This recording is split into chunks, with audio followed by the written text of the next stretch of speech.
Assalamualaikum warahmatullahi wabarakatuh. Selamat malam, Bapak, Ibu. Em, jadi untuk materi perkuliahan ini sebetulnya kita masuk ke sesi terakhir ya. Jadi sesudah minggu lalu kita membahas mengenai value proposition canvas dan minggu ini sedikit mengenai etika bisnis dan minggu depan mungkin kita mulai presentasi ya Bapak Ibu. Jadi mulai presentasi masing-masing membawakan bisnis proposal. Bisnis proposal itu dan kita bisa diskusi, bisa dengan saling sharing gitu ya harapannya eh, mengenai proposal yang diajukan oleh rekan kita. Jadi kita akan satu orang akan presentasi dan yang lainnya akan mendudukkan diri sebagai investor. Untuk minggu ini sebelum masuk ke bisnis etik, karena di minggu lalu sebetulnya kita agak terputus ya Bapak Ibu karena waktunya sudah selesai, sudah sudah selesai. Saya coba mereview kembali gitu ya, mereview kembali mengenai value proposition canvas. Tapi saya akan masuk langsung ke step by stepnya gitu, bagaimana kita menyusun suatu value proposition canvas. Baik, sebagaimana disampaikan sebelumnya bahwa ada dua sisi di dalam value proposition canvas ini. Yang pertama adalah mengenai customer profile, di dalam ini adalah termasuk di dalamnya adalah customer jobs, lalu gains dan pains yang customer inginkan. Di berikutnya ada di sisi value map. Value map ini terdiri dari produk dan service yang kita tawarkan, juga ada pain reliever gitu ya, semacam obat yang kita bisa berikan terhadap pain yang dihadapi oleh customer kita, dan ada gain creator gitu, manfaat yang bisa kita berikan kepada customer dari produk kita. Dan tujuan akhirnya kita adalah menciptakan sesuatu fit. Jadi kecocokan antara proposisi nilai yang kita sampaikan dan uh, ini diterima oleh customer kita. Baik, jadi untuk step by step-nya, sekarang kalau kita lihat dari sisi dari customer profile, di sebelah kiri tadi, di sebelah sini ada jobs to be done. Jadi bahwa kita kembali lagi bahwa kesuksesan itu kita berhasil bukan hanya dari mengenali pelanggan, tetapi juga mengenali jobs to be done. Jadi yang apa yang harus mereka customer kita selesaikan untuk apa untuk menyelesaikan tugas mereka gitu, kebutuhan mereka. Jobsnya sendiri bisa kita pecah gitu sebetulnya. Ada fungsional jobs, biasanya ini jelas maksudnya fungsional jobs. Jadi misalnya tugasnya adalah berkendara, naik kendaraan gitu. Eh, Lalu kita bisa pecah lagi ke social job, jadi didorong oleh rasa kewajiban, optimisme, ketakutan, atau aspirasi, dan emotional job. Dan disinilah kita mulai memikirkan value yang bisa kita berikan untuk customer sesuai dengan jobs mereka. Biasanya kalau kita sudah mulai memikirkan value, akan beralih dari fitur ke benefit. Jadi dari kebutuhan sehingga jadi keinginan, wants yang bersifat emosional. Jadi contoh-contoh dari jobs to be done ini misalnya adalah customer memutuskan untuk membooking liburan untuk keluarga atau memilih mobil baru. Ini sebetulnya adalah functional jobs-nya dari customer. Nah, memilih mobil baru. Lalu social jobs-nya apa? Jadi kalau apakah bagaimana customer kita itu merasa ingin dilihat dengan pilihan kendaraannya, mobil barunya gitu. Lalu emotional jobs, jadi datang dari rasa preferensi customer kita terhadap job dia dalam memilih mobil baru. Jadi jobs ini bukan pekerjaan formal Bapak Ibu, tapi apa yang harus dilakukan customer untuk memenuhi keinginannya. Jadi mungkin ini ada beberapa pertanyaan yang bisa membantu untuk membingkai jobs dari customer Anda. Misalnya, untuk pekerjaan apa pelanggan ini menggunakan produk potensial? Bagaimana konteks dan situasinya? Apa kebutuhan pelanggan untuk setiap langkah pekerjaan? Apa yang pelanggan coba tingkatkan? Apalagi yang pelanggan coba lakukan? Bagaimana bagian mana dari rantai konsumsi yang dicakup oleh pelanggan? Ini termasuk dengan kategori jobs to be done. Jadi kalau kita ingat di minggu lalu ada yang menyampaikan misalnya eh, karena dia memiliki produk misalnya makanan sehat ataupun jasa olahraga atau fitness gitu ya online. Nah ini sebetulnya eh, dan target marketnya adalah masyarakat menengah ke atas. Jadi jobs to be done-nya sebetulnya masyarakat itu yang diinginkan adalah satu, mereka membutuhkan fungsionalnya, mereka membutuhkan misalnya makanan sehat. Lalu social jobs-nya mungkin bisa dilihat bagaimana mereka akan merasa malu ataupun merasa ingin dihargai dengan peran yang berbeda. Jadi misalnya dengan makanan sehat itu mungkin mereka punya preferensi em, misalnya ya untuk makanan sehat itu bisa jadi untuk masyarakat menengah ke atas adalah misalnya olive oil gitu ya. Jadi dressingnya dengan olive oil. Gitu. Dan itu mungkin lebih berkaitan dengan status sosial kalau memang mereka mungkin tidak terlalu suka dengan olive oil, dengan minyak zaitun yang dicampurkan dengan salad gitu ya. Tapi di sisi lain ini adalah berkaitan dengan bagaimana mereka ingin customer itu ingin dihargai dengan apa namanya untuk upaya memperoleh makanan sehat itu.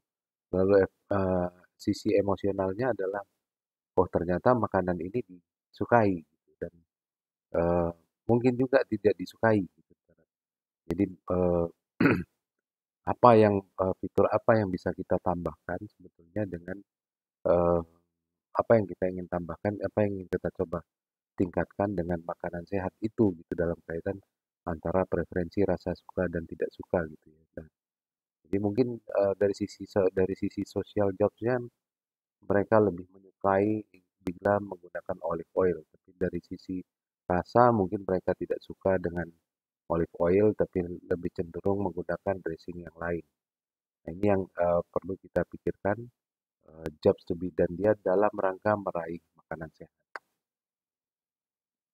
Nah, untuk mendapatkan apa ya jobs to be done itu kita juga bisa memicu selain dengan wawancara dengan customer, dengan kita mencari misalnya dengan melakukan fokus group discussion dengan customer, kita bisa juga menggunakan empathy canvas.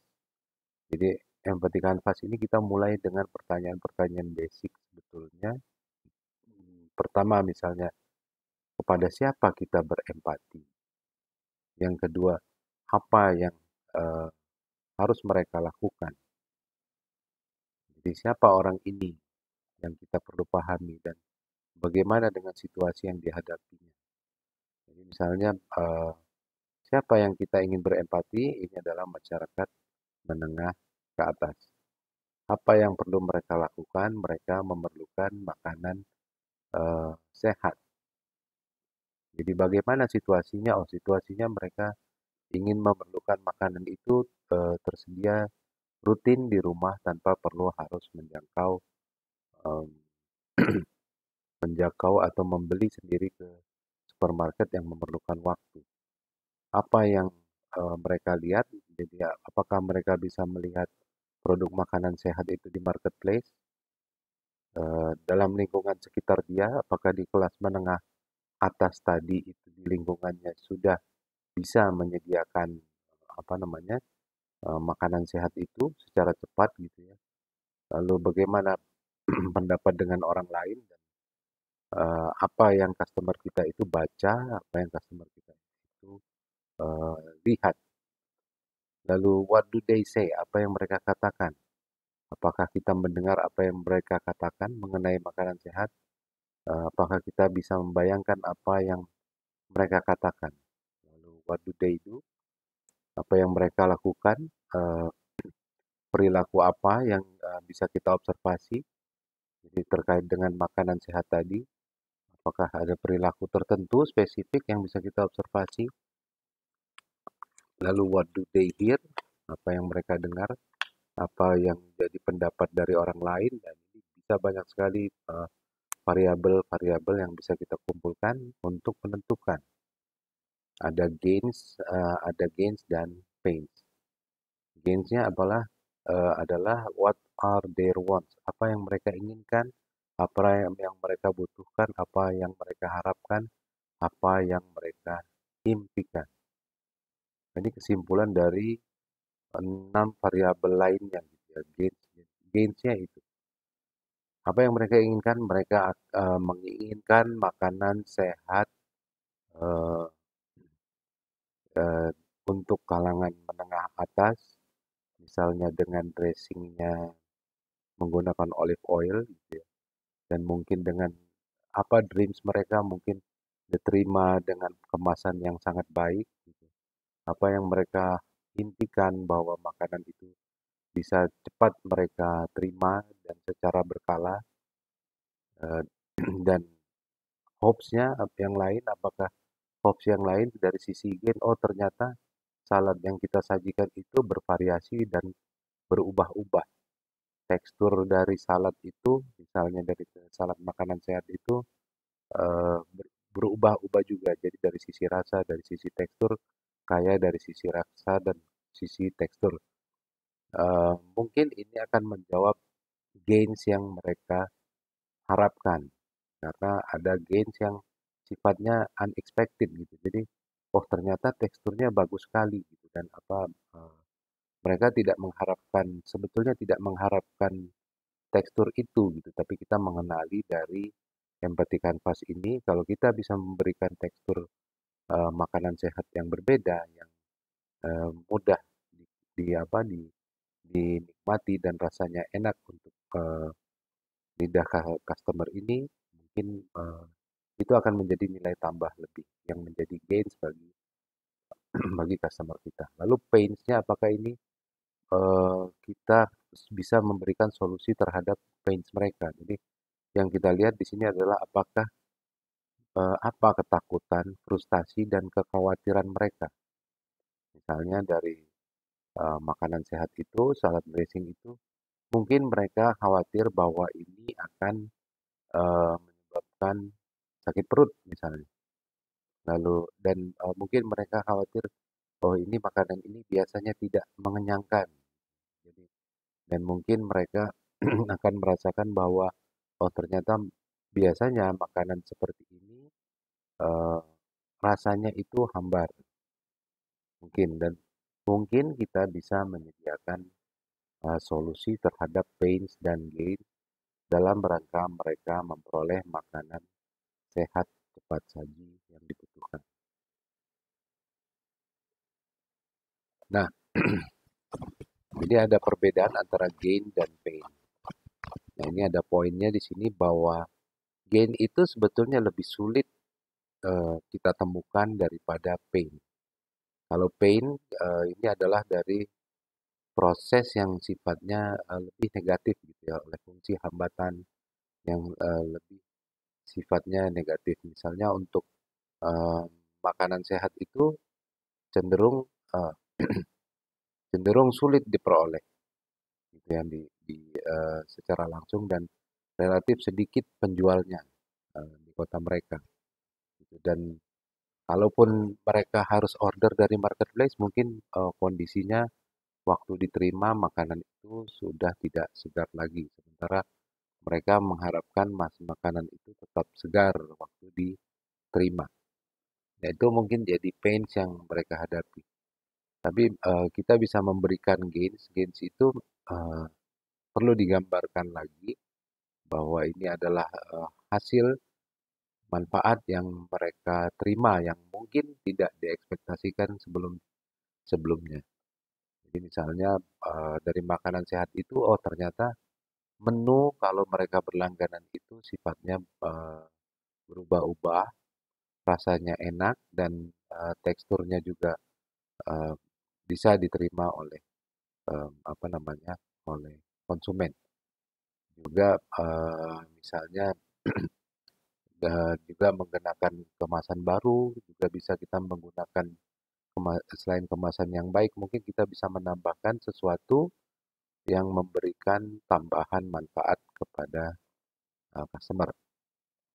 Jadi itu, Bapak Ibu mungkin perlu ingat-ingat juga bahwa, mmm, apa namanya, di dalam value proposition itu ada beberapa hal yang bisa kita tambahkan sehingga memberikan value proposition kepada customer. Misalnya adalah keterbaruan, mengurangi risiko, mengurangi biaya. Jadi, eee, ini saya remind lagi sedikit bahwa ada beberapa hal yang bisa menjadi elemen yang menciptakan value creation. Newness, keterbaruan. Jadi kalaupun makanan sehat yang, mungkin berbeda, yang mungkin, belum pernah, dibayangkan gitu ya, mungkin teman-teman yang memang berkecimpung di atau Bu Naya ya kemarin yang ini yang berkecimpung di makanan sehat, itu bisa mencoba bereksperimen gitu apakah ada sesuatu yang baru yang bisa ditambahkan yang bisa memberikan gains dan mengurangi pain dari customer. Eee, lalu kinerjanya, kalau memang dia akan memberikan value, jelas kalau makanan sehat jelas akan, menciptakan value. Tapi, bisa jadi misalnya kita menambahkan satu fitur lain yang bisa mendukung, makanan sehat. Misalnya misalnya di dalam paket makanan itu juga menyediakan, misalnya buku untuk mengukur, eee, bobot gitu ya, perkembangan bobot, tubuh kita itu kan mungkin, akan memberikan sesuatu yang berbeda. Lalu custom juga customization ini bahwa mungkin spesifik dengan kebutuhan pelanggan individu. Jadi customer kita juga mungkin kita harus, pecah-pecah juga pelanggan konsumen ini, makanan sehat ini apakah ada yang ingin menurunkan berat badan atau ingin menghindari masakan, apa namanya, makanan tertentu yang tidak boleh mereka konsumsi, misalnya juga ada yang, kecenderungannya untuk berumur panjang. Jadi mungkin Bapak Ibu juga, eee, perlu tahu ya bahwa ada komunitas, yang ingin berumur panjang, gitu. Mungkin kita bisa melakukan riset kecil-kecilan gitu kan. Dan, oh ternyata ada komunitas orang-orang yang ingin berumur panjang. Yang mereka cari misalnya adalah makanan biji-bijian. Jadi, semua produk kita itu perlu didetilkan lagi dengan menyasar kepada konsumen kita masing-masing. Ada getting the jobs done, jadi kalau kita membantu pelanggan menyelesaikan pekerjaan tertentu.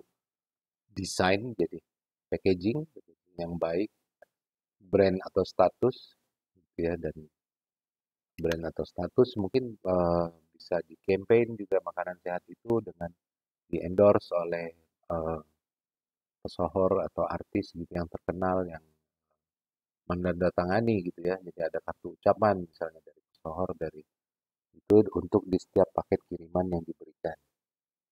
Lalu harga, kalau harga ini biasanya kecenderungan lebih murah yang dapat memberikan memuaskan konsumen yang sesuai harga.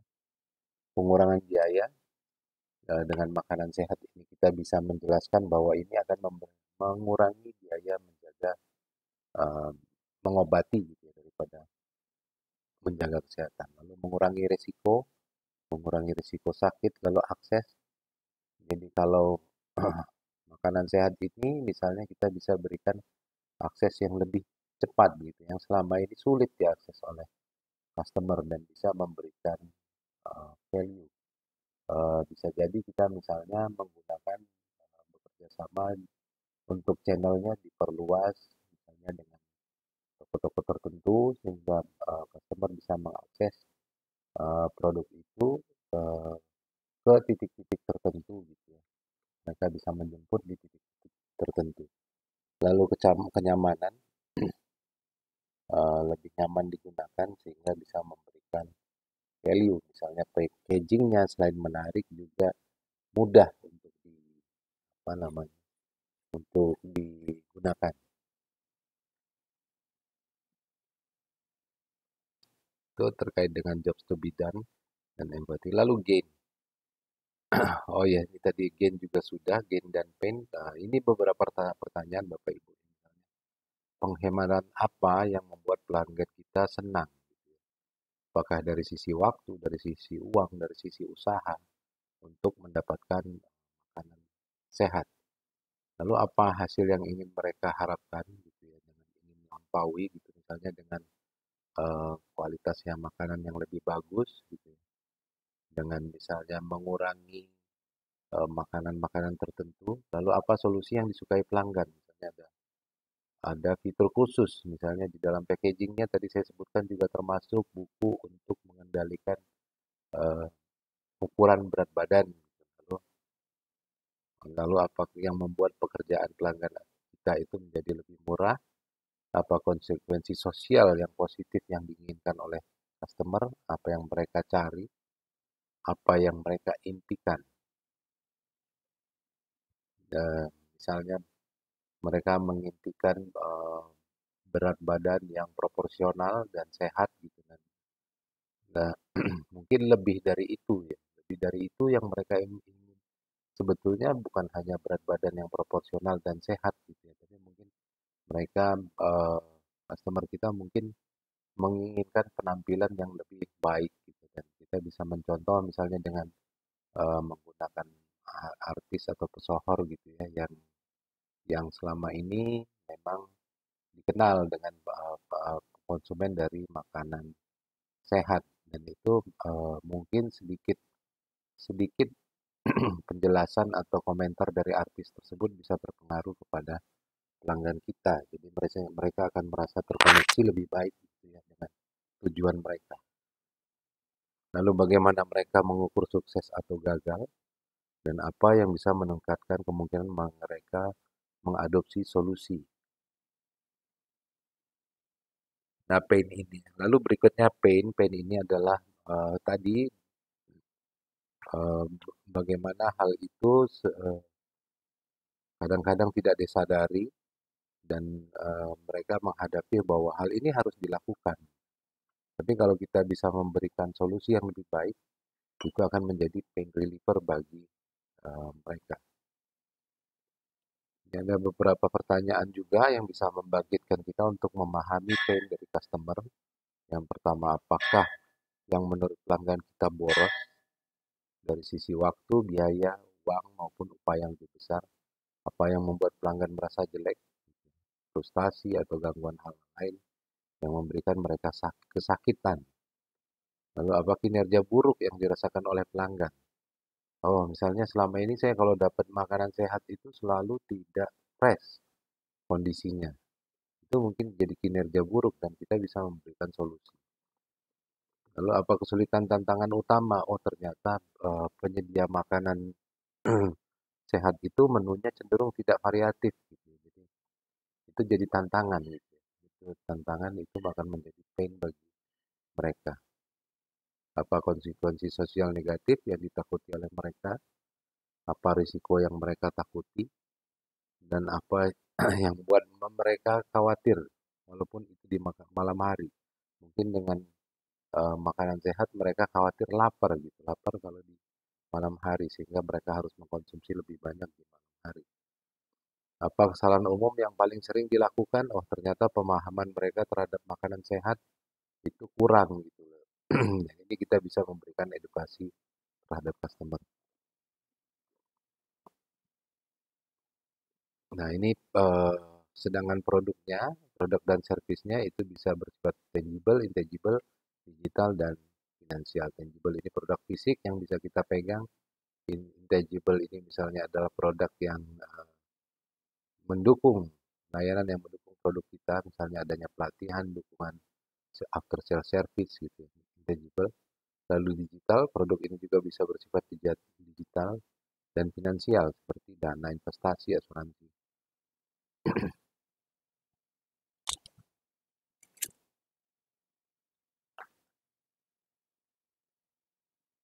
Nah, ini jawaban terhadap pain. Pain reliever ini adalah bagaimana produk dan layanan Anda mengurangi pain yang Anda catat sebelumnya. Jadi kita mesti elaborasi itu sebetulnya pain yang mereka hadapi, gitu.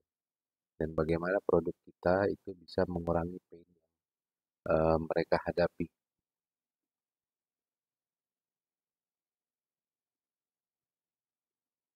Nah, dan gain juga termasuk bagaimana produk dan layanan kita bisa memberikan gain terhadap customer.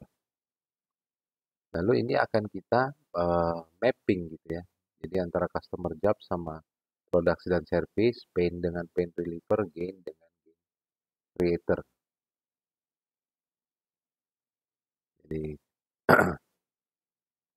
mungkin nanti value proposition yang bisa ditawarkan adalah makanan cepat saji dengan fitur tambahan berupa misalnya ukuran atau teknik untuk mengurangi berat badan dan disajikan secara fresh dengan tekstur yang eh, enak untuk lidah customer kita, kalau customer kita orang Indonesia, dan enak untuk lidah orang Indonesia.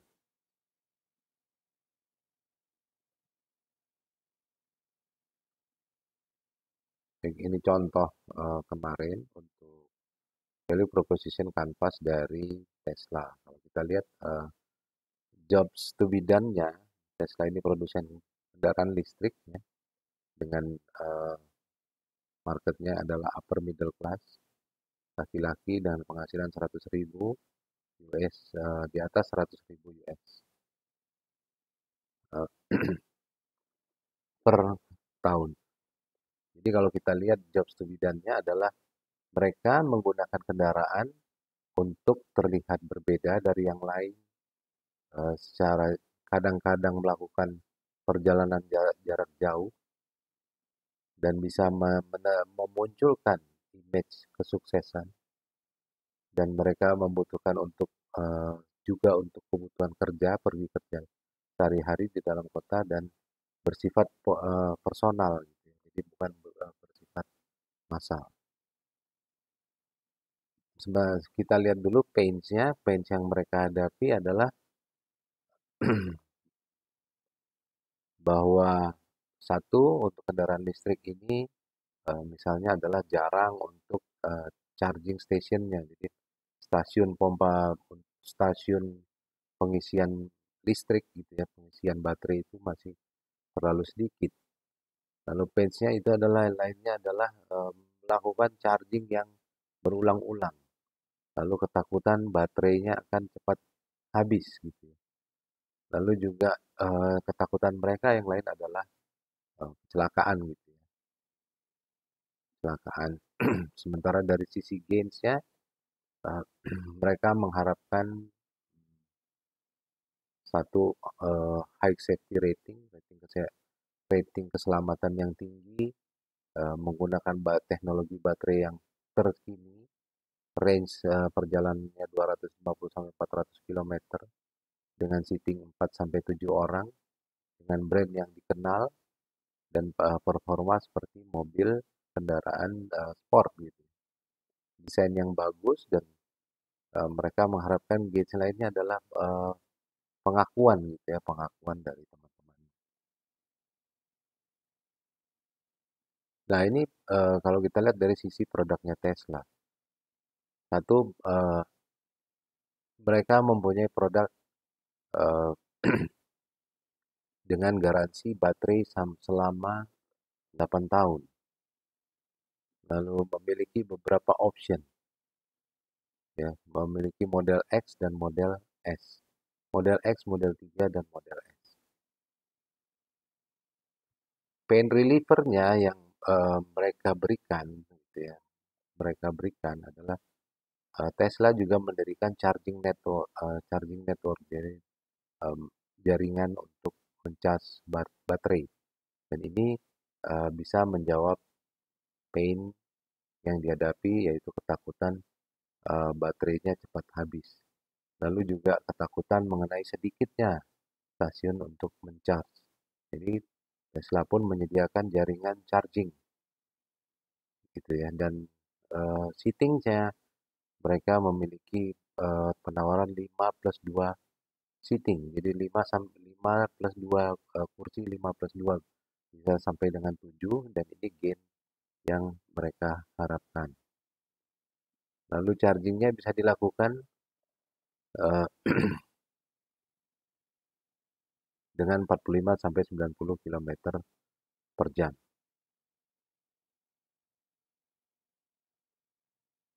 Lalu performance-nya 0 sampai 100 km per jam itu dalam maksimum 6,2 detik. Ini mungkin mirip dengan gain yang mereka customer harapkan, yaitu perform kinerja seperti mobil sport. Fokus on design dan style, fokus kepada desain dan apa namanya, gaya gitu ya. Dan ini juga menjawab gains dari ini customer mengenai desain. Lalu ada otonom. Otonom ini mungkin terkait juga dengan adanya compliments dari teman gitu ya, dari teman-teman.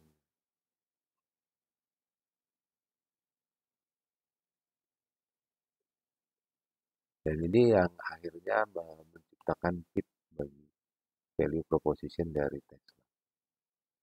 Ini gambarannya Bapak Ibu di dalam bisnis model Canvas gitu ya. Kalau kemarin disebutkan ada 9 faktor yang saling berhubungan dalam membuat mengenerate bisnis model. Value proposition ini posisinya ada di tengah, dan customer segment ini ada di sebelah kanan. Pada akhirnya akan mempertemukan gitu ya, value proposition yang ingin kita sampaikan kepada customer. Jadi posisinya ada di tengah sini. Nah, pada akhirnya kita ingin bisa mendefinisikan gitu ya, misalnya makanan sehat kami, our makanan sehat gitu ya, makanan sehat kami membantu customer eh, menengah ke atas gitu ya misalnya, atau tidak secara langsung menyebut menengah ke atas, bisa juga menyebutkan apa, status sosial gitu ya, status sosial membantu customer kita yang orang-orang sukses yang ingin mendapatkan tubuh yang sehat, langsing, dan eh, berseri gitu ya, sesuai dengan harapan dan mimpi dari customer kita, dengan gitu ya, dengan menyediakan solusi gitu, solusi untuk makanan yang enak dan bisa dengan petunjuk penggunaan yang tepat, lalu tidak seperti uh, value proposition dari pesaing kita. Jadi harapannya pada akhirnya kita bisa membuat kalimat seperti ini. Saya kira itu untuk review saya untuk kembali ke sesi 12 gitu ya, dan sekarang saya masuk ke sesi 13 mengenai etika bisnis dan tanggung jawab sosial. Bisnis etik dan social responsibility. Baik Bapak Ibu, jadi di sini by definisi gitu ya, kita bisa sebutkan bahwa social responsibility itu mencakup apa? Mencakup tindakan yang akan diambil organisasi melampaui yang diwajibkan secara hukum. Jadi diambil organisasi melampaui yang diwajibkan secara hukum untuk melindungi atau meningkatkan kesejahteraan dari makhluk hidup. Lalu sustainability, sejauh mana operasi dan tindakan organisasi itu bisa melindungi, memperbaiki, melestarikan daripada merusak atau menghancurkan lingkungan alam. Jadi misalnya organisasi kita tadi adalah penjual makanan sehat, juga kita bisa gambarkan bahwa social responsibility kita menggunakan eh, perkebunan yang bisa di apa namanya di di diulang diulang-ulang apa namanya, penanamannya gitu ya, dan pengelolaan yang baik, dan menggunakan packaging yang uh, packaging yang bisa didaur ulang. Lalu etika bisnis itu adalah prinsip-prinsip perilaku dalam organisasi yang memandu pengambilan keputusan dan perilaku. Jadi sebetulnya ada 7 etika bisnis yang dinilai mengagumkan, gitu ya, dinilai mengagumkan. Yang pertama adalah bisa dipercaya, bersikap terbuka, menghormati semua komitmen dan kewajiban, tidak menyesatkan dengan materi apapun, lalu bertanggung jawab secara nyata, dan menggunakan praktik akuntansi untuk mengidentifikasi dan menghilangkan aktivitas yang meragukan. Dan memiliki moto bahwa lakukanlah kepada orang lain seperti yang Anda ingin lakukan, mereka lakukan kepada Anda. Jadi prinsip-prinsip ini lebih mirip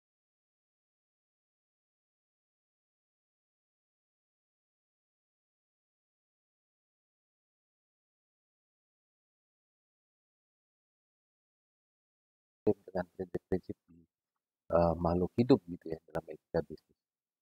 Satu bisa dipercaya dan terbuka gitu ya, menghormati semua komitmen itu memang sangat penting dalam suatu organisasi.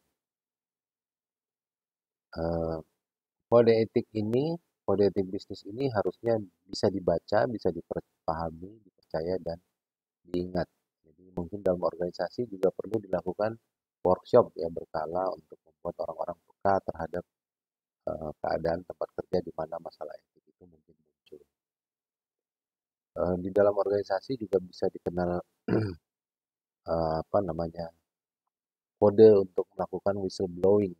Whistleblowing ini mengacu kepada kebijakan yang mengharuskan karyawan untuk melaporkan setiap pelanggaran tidak etis yang mereka temukan. Jadi di beberapa perusahaan mungkin menyediakan aturan gitu ya, aturan untuk melakukan whistleblowing. Jadi kalau mereka mereka melihat bahwa ada sesuatu yang pelanggaran, itu mereka bisa menjadi seorang whistleblower yang menyampaikan langsung ke eh, misalnya kepada CEO atau kepada dewan direksi gitu, untuk melaporkan adanya pelanggaran-pelanggaran tidak etis.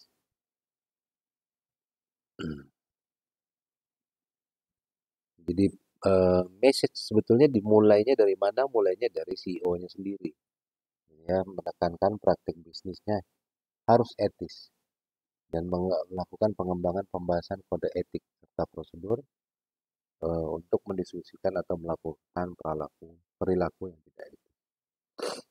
Ini by definisi untuk penyuapan Bapak Ibu, bribery, berupa penawaran, pemberian, penerimaan, atau permintaan barang berharga apapun untuk mempengaruhi tindakan pejabat atau orang lain dalam melaksanakan kewajiban publik dan hukum. Jadi penawaran, pemberian, penerimaan, atau permintaan barang berharga apapun untuk mempengaruhi tindakan pejabat atau orang lain dalam melaksanakan kewajiban. Itu sudah termasuk kategori bribery, penyuapan. Ada dua pendapat yang berbeda mengenai tanggung jawab sosial. Ralph Nader berpendapat bahwa organisasi memiliki kewajiban sosial yang luar biasa, jadi sangat luas begitu. Sementara Milton Friedman bahwa organisasi tidak memiliki kewajiban untuk berbuat lebih banyak daripada yang diwajibkan secara hukum. Jadi apapun kita bisa berpendapat, bisa mengikuti salah satu dari kedua pendapat ini, tapi yang paling penting bahwa ada etika, tanggung jawab sosial, dan sustainability yang harus kita pahami. Kebijakan sosial ini menyangkut tanggung jawab apa yang dimiliki perusahaan terhadap karyawan, konsumen, pemerhati lingkungan, minoritas, komunitas, pemegang saham, dan kelompok lain. Jadi, kebijakan yang menyangkut tanggung jawab terhadap stakeholder ini. Perusahaan harus berusaha untuk terlibat dalam kegiatan sosial yang memiliki manfaat ekonomi. Contoh aja Bapak Ibu, misalnya ada di Jawa Barat ini juga ada perusahaan-perusahaan yang memberikan corporate social responsibility yang uh, memberikan benefit gitu ya kepada masyarakat, mungkin juga kepada lingkungan, misalnya dengan menyediakan penggilingan beras gitu ya di desa terpencil, sementara potensi dari pertaniannya itu cukup besar. Jadi dan itu sebetulnya adalah kegiatan yang memberikan manfaat ekonomi juga bagi masyarakat sekitar gitu ya. baik dari sisi petani maupun dari sisi kebutuhan terhadap adanya suatu penggilingan beras. Ini hanya salah satu contoh. Lalu ketahanan lingkungan, tidak ada yang menyukai sebetulnya perusahaan yang merusak lingkungan, tapi mereka akan lebih menghargai perusahaan yang dapat melindungi lingkungan alam gitu ya, dan melestarikan lingkungan.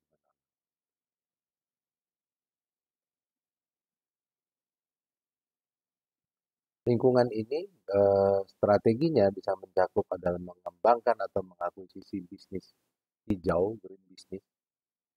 Green business maksudnya bahwa misalnya industri yang dikembangkan itu tidak menyebabkan polusi ya, atau melepaskan atau mengubah bisnis yang merusak lingkungan ya. Mulai melepas bisnis yang merusak lingkungan. Berjuang untuk menjadi low cost producer dengan minimalisasi limbah dan mengejar strategi diferensiasi melalui fitur produk green.